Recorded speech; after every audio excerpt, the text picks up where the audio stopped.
আসসালামু আলাইকুম everyone, welcome back to my video. আজকে আপনাদের সাথে আমি ফিশ ফ্রাইয়ের রেসিপি শেয়ার করব। আর এই রেসিপিটা আমি পুরো ঘরে থাকা উপকরণ দিয়ে শেয়ার করব, যাতে করে আপনারা ঝটপট বানিয়ে নিতে পারেন। কোনো পার্টিতে ফ্যামিলির সাথে বা ফ্রেন্ডসদের সাথে এনজয় করতে হলে এটা কিন্তু দামে এবং মানে একদমই ভালো একটা রেসিপি হতে পারে আপনাদের জন্য। তো চলুন ভিডিওতে যাওয়া যাক। ফার্স্টে আমি বড় সাইজের একটা তেলাপিয়া মাছ নিয়ে নিচ্ছি। বারবিকিউ করার জন্য কিন্তু তেলাপিয়া মাছটাই হচ্ছে একদম বেস্ট অপশন, কারণ তেলাপিয়া মাছের মধ্যে কাঁটাটাও কম থাকে। এখন আমি মাছটার যে বুকের অংশটা আছে ওইটাকে ছুরি দিয়ে এরকম দাগ দাগ করে কেটে নিয়েছি, এর ফলে কিন্তু ভিতরে মশলাটা পৌঁছাবে।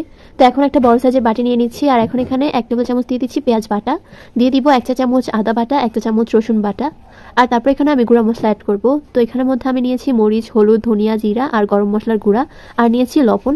এই সবকিছুই কিন্তু 1 চা চামচ করে আছে। তো সবকিছুই এখন আমি এই বোলটার মধ্যে দিয়ে দিচ্ছি।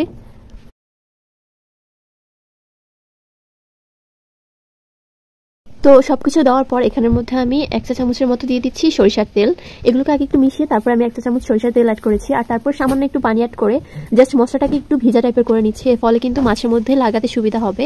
তো এখানের মধ্যে আমি প্রায় 2 টেবিল চামচের মতো পানি দিয়ে দিয়েছিলাম। তো সবকিছু মাখিয়ে নেওয়ার পর এখন আমি এই মাছটা দিয়ে দিব। তো মাছের সাথে এখন আমি মশলাটাকে খুব ভালো মতো মিশিয়ে নিচ্ছি। দেখুন পুরো মাছের যে কাটা অংশগুলো আছে সবগুলোর ভিতরেই কিন্তু আমি মশলাটা ঢুকিয়ে দিয়ে দিচ্ছি, আর তারপর এটাকে আমি 1 ঘন্টার জন্য রেস্টে রেখে দিব। এর ফলে কিন্তু মশলাটা একদম ভিতরে পর্যন্ত পৌঁছাবে। তো এখন আমি মাছটা আপনাদেরকে ভেজে দেখাচ্ছি। ভাজার জন্য চুলায় একটা প্যান বসিয়ে দিব, আর তারপর এখানে আমি 1 টেবিল চামচ পরিমাণে সয়াবিন তেল অ্যাড করে দিচ্ছি। তেলটা একদমই কম লাগে, তার কারণে কিন্তু এই মাছটা খেতেও অনেক বেশি হেলদি হয়।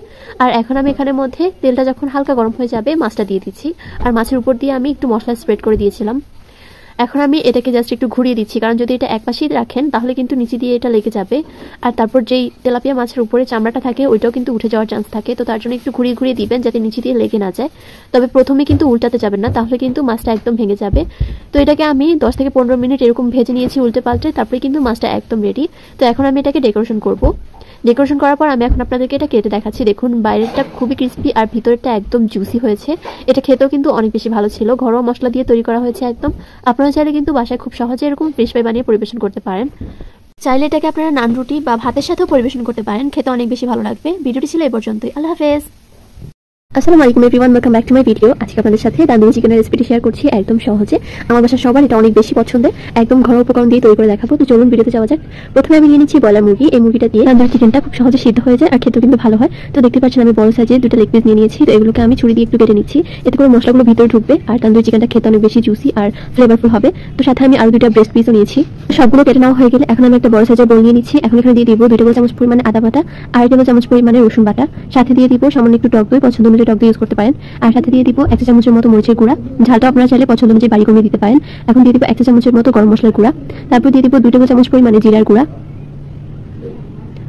আর এখন এখানে স্বাদ অনুযায়ী লবণ দিয়ে দিচ্ছি।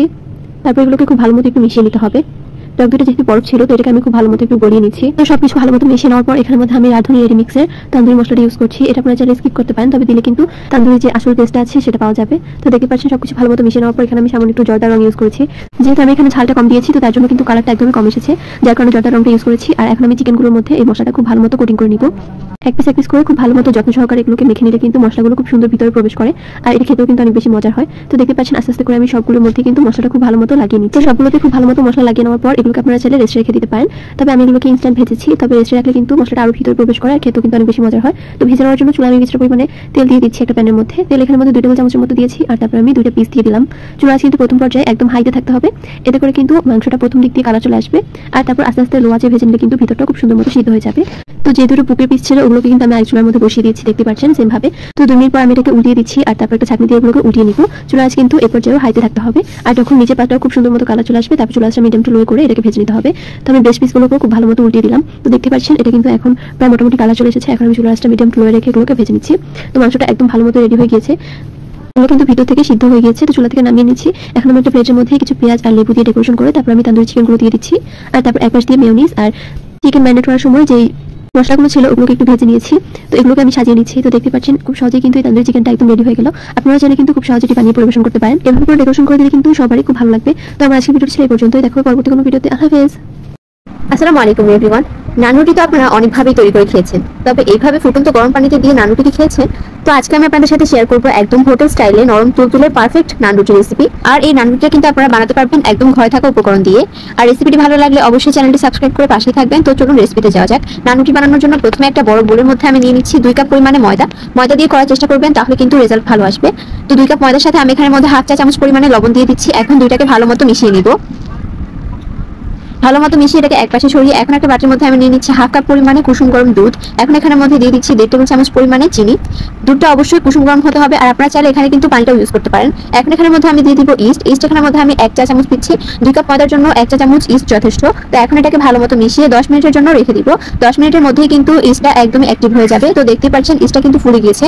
এখন এটাকে হালকা একটু মিশিয়ে তারপর আগে থেকে যেই ময়দা আর লবণ মিক্সার করে রেখেছিলাম ওইটার মধ্যে দিয়ে দিব।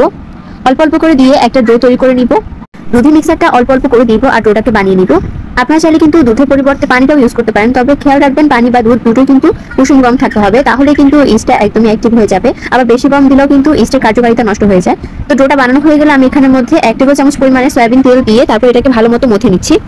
তো লাস্ট পর্যায়ে আরো 1 টেবিল চামচ তেল দিয়ে তারপর ভালো মতো মথে এখন এটাকে আমি একটা প্লাস্টিক পেপার দিয়ে র‍্যাপ করে রেখে দিব 2 ঘন্টার জন্য। 2 ঘন্টার মধ্যেই কিন্তু ইস্ট ফুলে একদম ডবল হয়ে যাবে। আর চেষ্টা করবেন এই ডোটাকে একটা গরম স্থানে রাখার, তাহলে কিন্তু ডোটা খুব তাড়াতাড়ি ফুলে যাবে।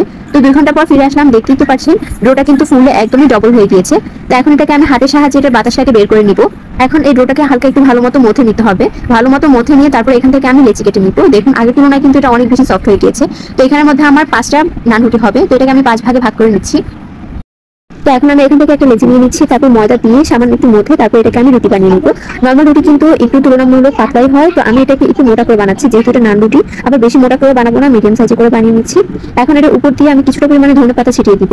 ধনেপাতা দিলে কিন্তু দেখতে অনেক বেশি সুন্দর লাগে, আমি দেখা সৌন্দর্যের জন্য দিয়েছি। তো এটা দিয়ে হালকা একটু বেলে নিব যাতে ধনেপাতাটা সেট হয়ে যায়। এখন আমি চুলায় একটা প্যান বসিয়ে দিচ্ছি। এখানের মধ্যে আমি রুটিটাকে বানাবো, তার জন্য এখানের মধ্যে আমি হাফ কাপ পরিমাণে পানি দিয়ে দিচ্ছি। হাফ কাপ পানি কিন্তু প্রতিটা রুটির জন্য ইউজ করতে হবে। তো পানিটা যখন একটু ফুটতে শুরু করবে তখন এখানের মধ্যে আমি রুটিটা দিয়ে দিব। তো রুটিটা তাওয়ার মধ্যে দিয়ে তারপর এটাকে আমি 2 মিনিটের জন্য ঢাকনা দিয়ে রেখে দিব। 2 মিনিট পর ঢাকনাটা সরালেই কিন্তু দেখতে পারবেন পানিটা একদম শুকিয়ে গেছে। আর এটা পানি শুকালেই কিন্তু আমরা এটাকে উল্টাবো। তো পানিটা শুকানোর পর তারপর এটাকে আমি একটা ছাঁকনির সাহায্যে সাইড দিয়ে উঠিয়ে নিব।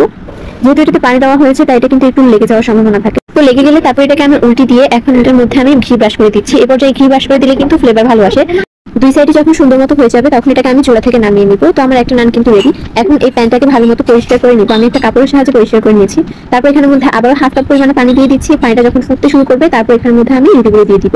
এরকম পিস ফলো করে কিন্তু আপনারা অনেকগুলো রুটি বানিয়ে নিতে পারবেন। আর এটা খেতে কিন্তু অনেক বেশি নরম তুলতুলে হয়েছে। আর প্রতিটি রুটি কিন্তু খুব সুন্দর মতো ফুলেছে। তো আমার রুটিগুলো কিন্তু একদমই রেডি, দেখতেই তো পাচ্ছেন দেখতেই কতটা লোভনীয় লাগছে, খেতেও কিন্তু অনেক বেশি মজার ছিল। তো আমি আপনাদের সাথে একটা ছিঁড়েও দেখাচ্ছি। আপনারা চাইলে কিন্তু এইভাবে বাসায় তৈরি করতে পারবেন নান রুটি, আর বাহির থেকে দাম দিয়ে কিনতে হবে না। তো আমার আজকের রেসিপিটি ছিল এই পর্যন্তই। এরকম সহজ সহজ রেসিপি পেতে আমার চ্যানেলটিকে সাবস্ক্রাইব করে পাশেই থাকবেন। দেখা হবে পরবর্তী কোনো ভিডিওতে। আল্লাহ হাফেজ।